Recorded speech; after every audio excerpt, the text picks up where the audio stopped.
small basin. I remembered, too, that I'd planted sapling fruit trees on that land, trees I knew wouldn't bear much of a harvest for close to a decade. How I'd hung a swing from the mulberry near the farmhouse and imagined my future children spending long afternoons there. As we talk, I begin to feel a familiar unsettledness rising, some slumbering thing stirring inside me. I look away from the young woman, focus instead on her produce. A smudge of dirt interrupts the smooth shine of an eggplant, and I rub it away with my thumb. More jolts of memory.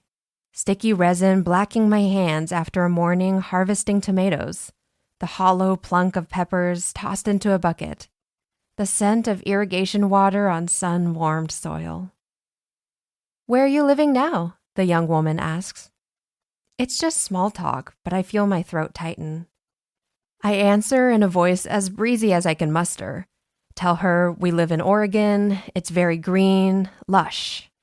No, we're not farming anymore. Yes, we have a big garden. I go on about our garden, how nice it is to be able to take time with everything, tend to each plant. Nothing like working with the kind of ruthless efficiency farming demands. I don't mention how much I miss stepping into the greenhouse on a winter morning, those tables filled with thousands of seedlings. Slender needles of onions, frilled blue broccoli, meaty zucchini cotyledons. Or the fall squash harvest, loading truck bed after truck bed with globes of color. Or the way it had once felt to say those words, "I'm an organic farmer." I begin to look for a way out of this conversation, a way to move my body away from this stall before I smack into the question I imagine she'll ask next. What happened? What's so hard about that question anyway? We'd simply chosen to leave, to let it all go and move on. I'd typed up the letter terminating our lease, sent it in. And yet, there were those tired questions bubbling up again in my mind. What if we'd only stayed another year? What if I'd been a shrewder businesswoman, a harder worker, a better farmer? Would things have been different? Had I made a mistake? Was farming the good life and I'd given it up? Had I chickened out, gotten out, sold out, dropped out, failed out? A customer steps up, ready to pay for his bag heaped full of leafy greens. "Beautiful produce," he tells the farmer. And it's true. Her display is stunning, all bright colors and broad leaves. She smiles at this compliment, and I watch as she adds up the total. Her hands are calloused and strong, dirt staining the creases of her fingers. Her stall buzzes with shoppers. She chats warmly, grins easily. Here, a hard-working organic farmer, diligent and prosperous, doing the good work, bettering the world while living out wholesome, worthwhile days. She plays the part well, I think. Maybe she is the part. I watch her and wonder, why wasn't I?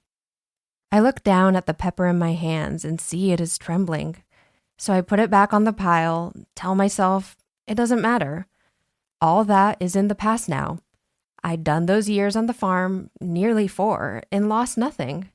Ryan and I had transformed a fallow field, dust and star thistle, into 10 verdant acres, a productive organic farm, and we'd left happily, ready for something new, unscathed. Another customer approaches the farmer. My hands have stopped shaking, and I'm feeling better. Fine.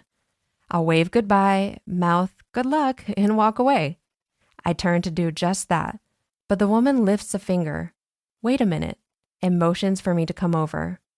She finishes the transaction, steps away from the register, and leans toward me across a heap of squash. "I wanted to tell you," she says. "We've had a pretty impressive stand of volunteer grain come up this spring." "Volunteer grain?" I repeat. "Along the west edge of the farm, all the way to that back corner near the creek." When I don't respond, she adds, "We think it might be wheat." The back of my neck goes hot.